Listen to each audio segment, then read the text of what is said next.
सबसे पहले मैं परमेश्वर पिता के नाम को धन्यवाद देता हूँ और उसको महिमा देता हूँ जिसने मुझको ये शाम का समय मौका दिया कि फिर से एक बार आपसे मैं बात करूँ।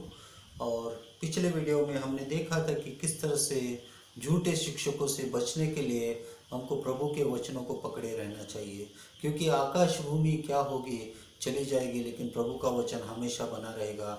आकाश भूमि एक दिन नाश होने वाली है, आकाश भूमि एक दिन खत्म होने वाली है, लेकिन प्रभु का वचन ऐसे ही रहेगा। और इसके लिए मेरे प्यारे भाई और बहनों, हमें आज इस दुनिया की बातों को छोड़ के प्रभु के वचनों को मजबूती से पकड़ के रहना है। और इस तरह से हमने देखा कि झूठे नबियों से हमको सावधान रहने के लिए प्रभु के वचनों को पकड़े रहने की कितनी ज़रूरत है। और आगे हम लोग वचन में जाएंगे, और जाने से पहले छोटी सी प्रार्थना करें। परमेश्वर पिता, इस समय हम दूसरे अध्याय के चौथे वचन से लेके आगे जो अध्ययन करेंगे प्रभु, उस अध्ययन में तो हमारी सहायता मदद कर, और तेरे आत्मा के द्वारा प्रभु हम कैसे यीशु मसीह के सुसमाचार को अपना के, पापों को छोड़ के, और यीशु हमारे लिए मारा गया, गाड़ा गया, जी उठा, इस बात को जानते हुए हम उसकी पहचान में बढ़ते जाए।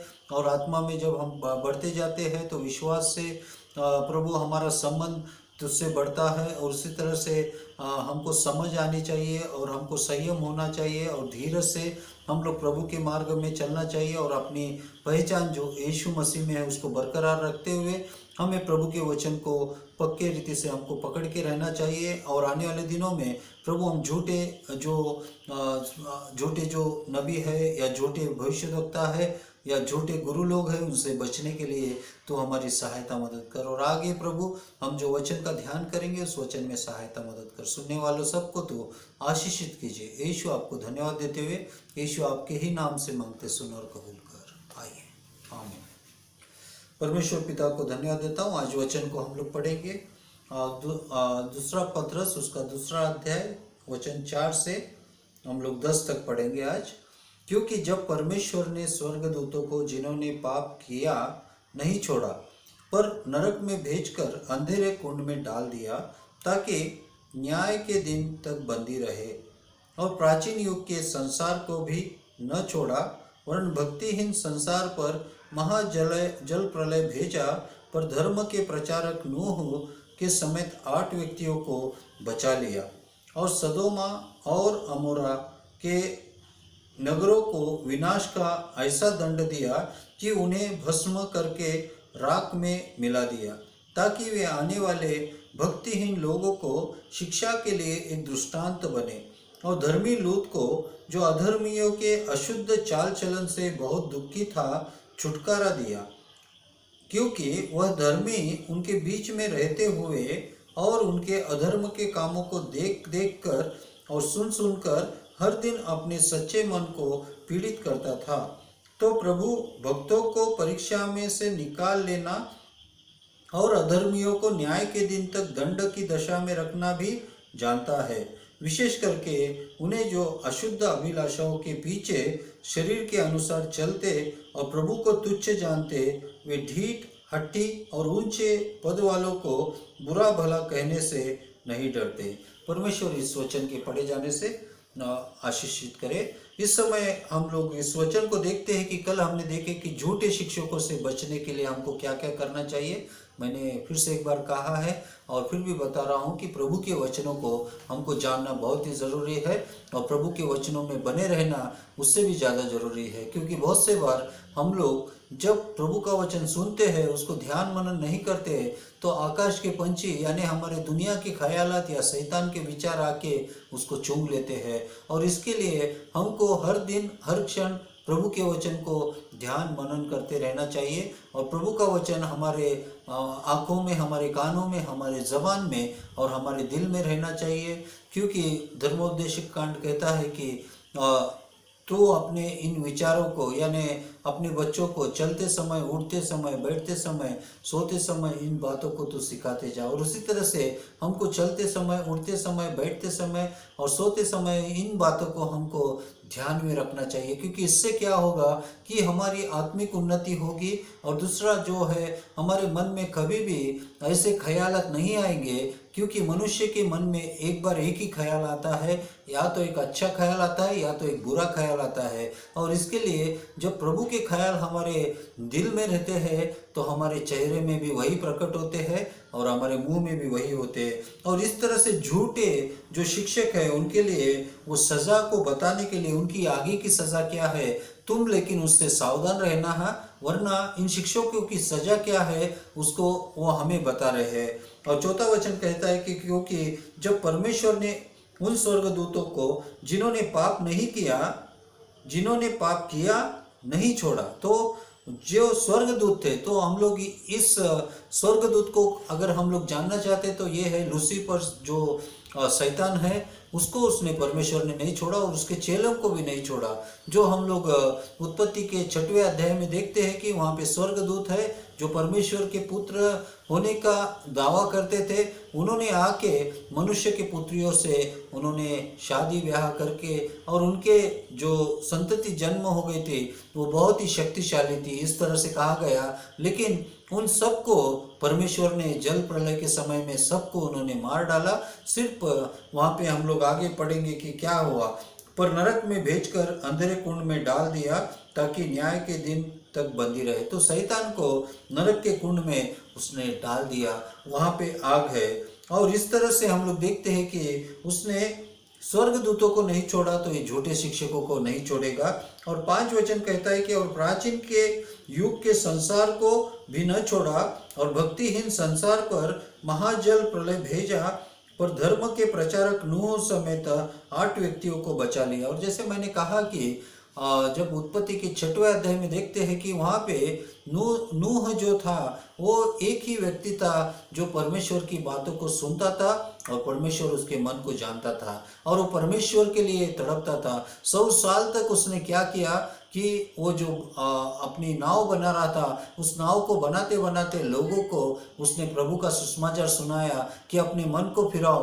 क्योंकि परमेश्वर का कोप आप पर आने वाला है। लेकिन उन्होंने उस पर विश्वास नहीं किया और आखिर में 100 साल तक उनको मौका मिलने के बाद भी उन्होंने विश्वास न करने के कारण उनका आगे चलते देखते हैं कि सबका नाश हुआ, लेकिन परमेश्वर ने नूह को बचा लिया और सदोमा और अमोरा के नगरों को विनाश का ऐसा दंड दिया कि उन्हें भस्म करके राख में मिला दिया, ताकि आने वाले भक्तिहीन लोगों की शिक्षा के लिए एक दृष्टांत बने। और जब हम लोग उत्पत्ति की 19 अध्याय में देखते हैं तो जो लूत जो अब्राहम से अपने चरवाहों के वजह से, अपने आपस के लड़ाई के झगड़े के वजह से जो एक स्पिरिचुअल फादर को या स्पिरिचुअल परमेश्वर के दास को छोड़ के अलग हुआ था, उसी सदोमा अमोरा पे वहाँ के लोगों के जो दुष्टता के कारण क्या हुआ कि परमेश्वर ने उस दुष्टता के कारण उसने सारे सदोमा अमोरा के लोगों को उसने मार डाला, लेकिन उसने सिर्फ लूत को बचाया, क्योंकि परमेश्वर जानता है कि किसको बचाना चाहिए और किसको नहीं।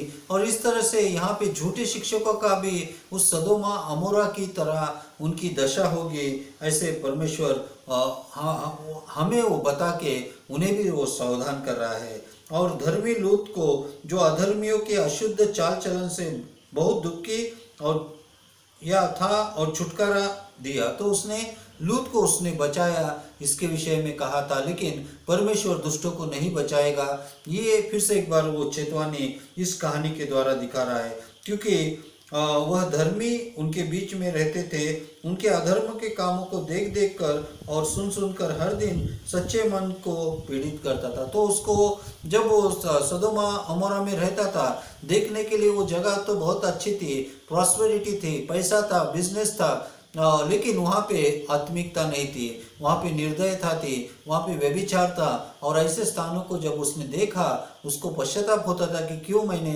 अब्राहम को छोड़ के इस गलत जगह पे आया। और वहाँ पे ना आराधना होती थी, ना प्रार्थना होती थी, लेकिन हमेशा व्यभिचारों से, चोरी और उसी से चोर उत्सकों से वो सारी दुनिया वो वहाँ पे भरी थी। और यहाँ पे हम लोग देखते हैं कि लेकिन जो नूह था उसको वो देख देख के तकलीफ होती थी, लेकिन परमेश्वर ने उसको अलग किया। तो प्रभु भक्तों को परीक्षा में से निकाल लेना और अधर्मियों को न्याय के दिन तक दंड की दशा में रखना भी जानता है। तो परमेश्वर जानता है कि हमारा मन क्या है, दुष्टों का मन क्या है, कौन किसके लिए, अपने लाभ के लिए वो सेवा कर रहा है या परमेश्वर को खुश करने के लिए सेवा कर रहा है, अपने जीवन को जीवन चलाने के लिए वो सेवा कर रहा है या परमेश्वर के राज्य के लिए अपने जीवन को देने के लिए वो सेवा कर रहा है। और इसके लिए मेरे प्यारे भाई और बहनों, जैसे ये वचन आपके लिए मैंने अलग से आपको, जिन्होंने प्रभु का सुसमाचार सुना है, आपने जाना है कि सुसमाचार क्या है, उस सुसमाचार में हमको बढ़ते जाना है, कैसे उसकी पहचान क्या है, क्रूस ही उसका निशान है जो हमको लेके आगे बढ़ना है। और जब हम आगे बढ़ेंगे और जब हम चलेंगे तो बहुत से झूठे शिक्षक आके आपके शिक्षा को और आपके जिन्होंने आपको सच्ची राह पे चलने के लिए सिखाया है, वही वो आपको गलत राह पे चलाना भी सिखाएंगे और अपने स्वार्थ के लिए वो तुम्हारा इस्तेमाल करेंगे। उनका नाश तो इस तरह से होगा, लेकिन आपको क्या करना चाहिए कि सावधान रहना चाहिए। और इसलिए मैंने कल ही आपसे कहा था कि अगर कोई भी बात लेके आपको अगर डाउट्स है तो उनसे पूछिए कि प्रभु के वचन में ये कहाँ पे लिखा है, जिससे कि मैं उस पर विश्वास करूँ।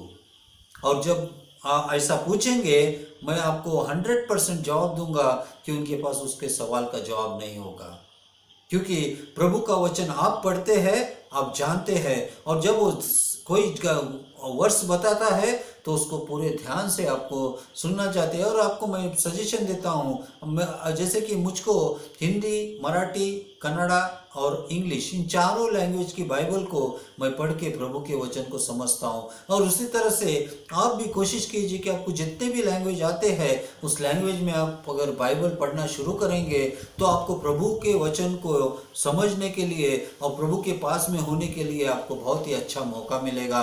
और आप थोड़े ही दिनों में दूसरों को भी सुसमाचार सुनाने वाले बन जाओगे। और इसी तरह से हमको इन झूठे शिक्षकों से बचने के लिए परमेश्वर हमको आज अगवा कर रहा है कि हमें कह रहा है कि हमें सावधान रहना चाहिए ऐसे लोगों से। और 10 में लिखा है कि विशेष करके उन्हें जो अशुद्ध अभिलाषाओं के पीछे शरीर के अनुसार चलते हैं, प्रभुता को तुच्छ जानते हैं। और यहाँ पे हम लोग देखते हैं कि मैंने पहले ही कहा है कि जो पर यीशु मसीह को नहीं पहचानता या उसकी पहचान नहीं है, वो एक अंधा व्यक्ति है। और ये अंधा व्यक्ति हमने जैसे देखा था कि पतरस के दूसरे अध्याय उसके 4 वचन में देखा था कि वहाँ पे ये जो उसकी पहचान में नहीं होते, वो लोग क्या होते हैं, इस दुनिया की अभिलाषाओं में सड़ जाते हैं।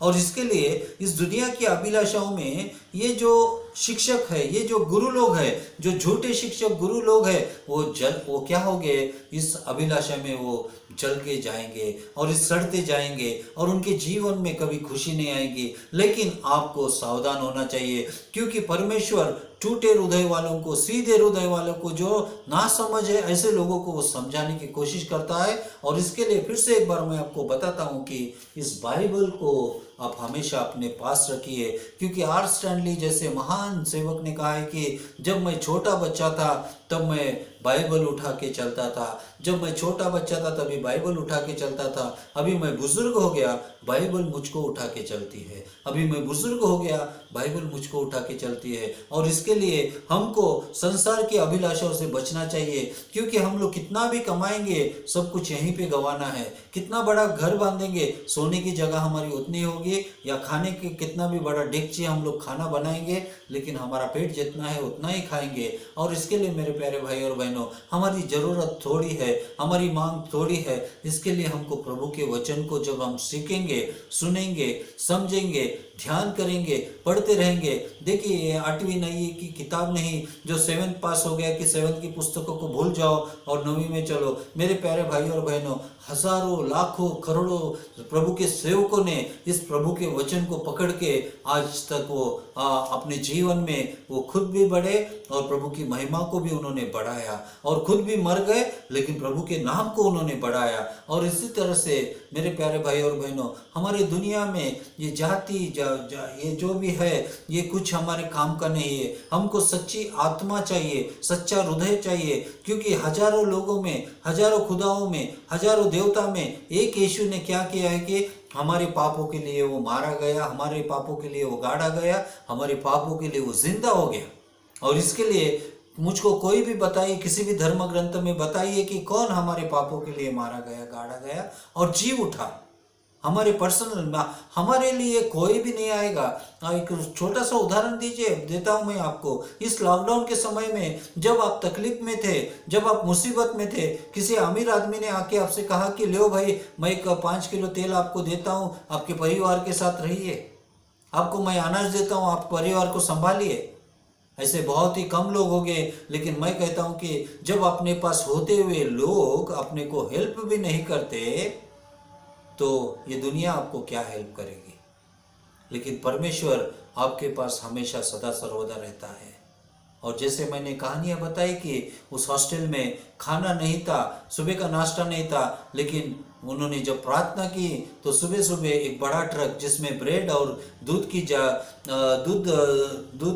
दूध था, वो बच्चों को खाने और उनको पीने के लिए मिल गया। उसी तरह से परमेश्वर हमारी जरूरतों को जरूर पूरा करेगा, लेकिन हम इस दुनिया के विश्वास पे कभी नहीं जीना चाहिए। और इसके लिए हमको हमेशा प्रभु के वचन में मजबूत होना चाहिए। और जो ऐसे लोग होते हैं वो क्या होते हैं, वे ढीठ होते हैं, हट्टी होते हैं और ऊंचे पद वालों को बुरा भला कहने से नहीं डरते, और उनको अच्छे लोगों के बारे में भय डर नहीं होता। जो अच्छे लोग होते हैं उनको वो गाली देते हैं, वो उनके नाम से वो गुस्सा करते रहते हैं। मैं भी जब किसी घर में गया था तो उन्होंने भी मुझसे कहा कि तुम्हारा तो बिजनेस हो गया, तुम लोग प्रार्थना करते और पैसा ले चले जाते। ऐसा सेवक लोग कोई करता होगा, लेकिन अच्छे सेवकों को भी कभी कभी ऐसी गालियों को सुनना पड़ता है। तभी मैंने परमेश्वर से पूछा ये क्या है, तो उसने कहा कि ये तुम्हारा क्रूस है। ऐसी बातों को सह के ही तुम आगे अगर बढ़ना चाहते हो, मेरे नाम के लिए जीना चाहते हो तो जियो, नहीं वरना आप दुनिया की बातों में चलो। आज आपके जीवन में भी तकलीफ आएगी, मुसीबत आएगी, लोग आपको बोलेंगे, ताना मारेंगे, लेकिन आप हमेशा यीशु मसीह के लिए खड़े रहना, ताकि आपके जीवन में प्रभु परमेश्वर आपकी सहायता करे। और आज हमने सीखा है कि कल हमने सीखा था कि झूठे नबियों से बचना, और आज हमने सीखा है कि झूठे नबियों को परमेश्वर क्या सजा देने वाला है। और इसके लिए हमको जागरूक रहना चाहिए कि मैं किसके पास से शिक्षा ले रहा हूँ, मैं किसकी बात को सुन रहा हूँ। जैसा आपका माहौल होगा, जैसा आप सुनोगे वैसा आप बनोगे। और उसके लिए अगर प्रभु का वचन आप सुनोगे, प्रभु के वचन में बढ़ोगे, तो प्रभु परमेश्वर आपको आशीष देगा। यीशु आप सबको आशीष दे, आमीन। प्रार्थना करें। परमेश्वर पिता, जो वचन हमने सीखा है, सुना है, उसको आगे बढ़ाने के लिए और अच्छे समझने के लिए तो हमारी सहायता मदद कर। अभी तक तूने हमको संभाला है, धन्यवाद देते हैं। सारी प्रार्थनाएं प्रभु यीशु आपको धन्यवाद देते हुए आपके ही नाम से मांगते, सुन और कबूल कर, आमीन। प्रभु आप सबको आशीष दे, धन्यवाद।